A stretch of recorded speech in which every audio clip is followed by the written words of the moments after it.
এই 7 মুল্লকের বাচ্চা ছিলেন সিকান্দার।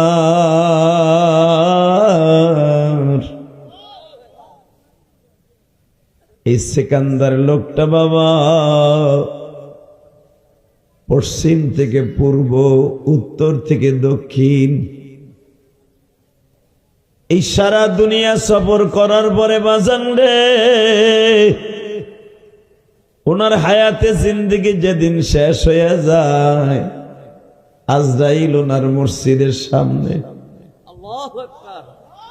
ইরাকের বেরুন শহরে দাজলা নদীর পারে বাবা একটা মসজিদ আছে, মসজিদে আলেকজান্ডার খ্রিস্টানরা রাখছে, কোরআনের ভাষায় জুলকারনাইন রাখছে।